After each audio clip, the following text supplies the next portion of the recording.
Now in this problem, this is quadratic, but it's not going to factor. So what we are going to try here is the square root method because we have a squared term and a constant, no first degree term. So let's separate these. Let's add 31 to each side. So we will get y squared equals 31. Take square roots of each side. I'll indicate it here. Square root of y squared equals square root of 31. Square root of y squared, we know absolute value of y because we don't know if y is positive or negative, so we have to use that absolute value. Square root of 31, we can't do anything with that.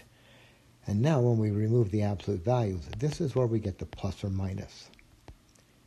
And to write it as they are in the book, or many books, square root negative 31, square root positive 31. So in this problem, we see we've got a squared term and a constant, but let's divide through by that 2 so we can isolate the x squared. This will give us x squared equals 49 over 2. And now we'll take square roots, so we'll get square root of x squared equals square root of 49 over 2. Square root of x squared is absolute value of x equals. Now, on the right side, we've got a square root of a fraction. So we're going to have to take the square root of the top, square root of the bottom. So we'll get the square root of 49 over the square root of 2. And we can do a little bit here. First of all, I'm going to take the absolute values off. So this is where I get plus or minus. Square root of 49 is 7 over square root of 2. But you know we don't leave radicals in denominators, so we're going to rationalize this. So we are going to get x equals plus or minus 7 over square root of 2 times square root of 2 over square root of 2. So we'll get x equals plus or minus 7 square roots of 2 over, and then of course square root of 2 times square root of 2 is 2. So here's our solution, plus or minus this, and if we write it in solution set notation, we'll have negative 7 square roots of 2 over 2 and positive 7 square roots of 2 over 2.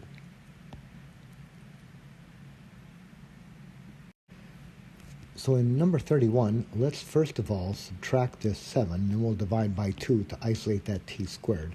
So we'll get 2t squared equals, now, 31 minus 7, we'll get 24. So we get a 24 there. I'm going to divide by 2, right? Divide by 2, that 2. So we'll get t squared equals 12. Let's take square roots of each side. Square root of t squared equals square root of 12. Square root of t squared, absolute value of t equals, now, the 12 we can simplify, right? We can write it as 4 times 3.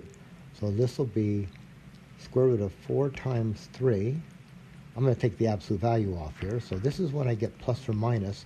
Square root of 4 is 2, so I'm just going to write it 2 square roots of 3. And there's our two solutions. So in set notation, it's negative 2 square roots of 3 and positive 2 square roots of 3.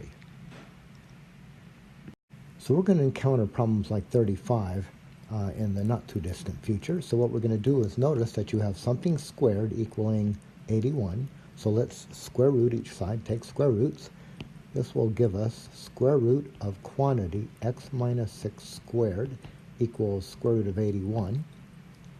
On the left side, the square root of the square is the absolute value of x minus 6 equals 9. And now I'm going to take those absolute values off, and this is where we get the plus or minus 9.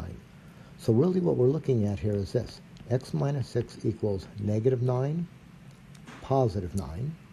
And then what I'm going to do is I'm going to add 6 to both sides. So I'm going to get x equals, now, negative 9 plus 6 is negative 3. And then 9 plus 6 is 15. So here's our solution set. We're going to get a negative 3 and a 15. Now here in number 37, we've got something squared equaling a number. Let's square root each side. So we'll get the square root of the quantity x minus 18 squared equals square root of 14.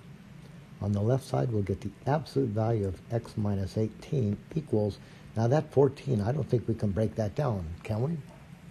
7 and 2? Well, we don't know square roots of those, so I think we're just going to have to live with that square root of 14. But then when we take the absolute value, we're going to get the plus or minus. We'll get x minus 18 equals plus or minus square root of 14. And then to isolate the x, we'll add that 18 there. So this will give us x equals 18 plus or minus square root of 14. So that's a good answer, but if we write it in set notation, we'll get this 18 minus square root of 14, comma, 18 plus square root of 14 as our two solutions.